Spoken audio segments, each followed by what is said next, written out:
ఈ అమరావతి స్కామ్లో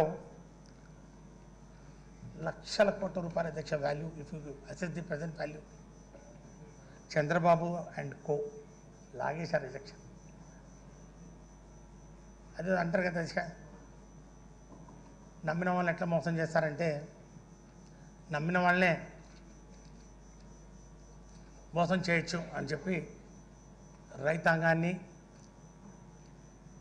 land pooling కోసం పొలం ఇచ్చినటువంటి బడుగు బలహీన వర్గాలు, దళిత వర్గాల వారి సన్నకారు చిన్నకారు రైతుల్ని దారుణంగా నట్ట నిలువున మోసం చేశారు అధ్యక్ష. ఇన్ లైటర్ వెన్ ఒక సినిమాలో అంటారు అధ్యక్ష, నమ్మినోడిని మోసం చేయాలంటే ఎట్లా మోసం చేయాలంటే బనీనికి తెలియకుండా డ్రాయర్ లాగేసేయాలని చెప్పి ఒక సినిమాలో ఏదో చెప్తారు. అట్లా ఏవి తెలియకుండా ఎవరికి ఏమి తెలియదు ఏదో ఒకటి పెడదాం అని చెప్పి ఫస్ట్ గవర్నమెంట్ టు గవర్నమెంట్ అని చెప్పి తమకు తెలుసు ఈ జూరాంగ్ కంపెనీని ఏ విధంగా తీసుకురావడం జరిగింది. ఆడిట్లో మెన్షన్ చేశారు అధ్యక్ష. ఆ కంపెనీని తీసుకొచ్చేసి ఆ కంపెనీ చేత 1, 2, 3 ప్లాన్లు ఒకటి మాస్టర్ ప్లాన్ తయారు చేసి దాని తర్వాత అక్కడి నుంచి డ్రాఫ్ట్ మాస్టర్ ప్లాన్ తీసుకొచ్చి అక్కడి నుంచి అలైన్మెంట్లు ఏ విధంగా ఆప్షన్ తీసుకొచ్చారో ఒక సవివరంగా నేను వివరిస్తాను అధ్యక్ష. అధ్యక్ష, ఈ నమ్ముకున్న వాళ్ళను మోసం చేయటం చంద్రబాబు ఒక నైజం అధ్యక్ష. That is is mind set అధ్యక్ష. నోబడీ కెన్ చేంజ్ హిమ్ అధ్యక్ష. అందుకే Amaravati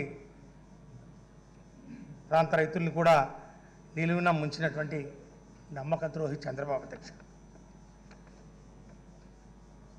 finally to conclude about his criminal intent, మనము వాళ్ళు వీళ్ళు చెప్పడం కాదు అధ్యక్ష, సాక్షాత్తు పిల్లనిచ్చినటువంటి మామ ఎన్టీ రామారావు గారు చంద్రబాబు నాయుడు గారి గురించి మాట్లాడినటువంటి మాటలు అధ్యక్ష. చంద్రబాబు నాయుడు నైజం ఎలాంటిదో ప్రజలు చెప్పడం కాదు, మేము చెప్పడం కాదు అధ్యక్ష, సాక్షాత్తు ఆయనకు పిల్లనిచ్చినటువంటి మామ ఎన్టీ రామారావు మాటల్లో మనం చూస్తే చంద్రబాబు దుర్మార్గుడు, మేకవన్య పులి, తేనె పూసిన కత్తి, ప్రజాస్వామ్య హంతకుడు, మహాత్మా గాంధీని కాల్చి చంపిన గాడ్సేను మించిన వాడని చెప్పాడు అధ్యక్ష. కోట్ అన్ కోట్.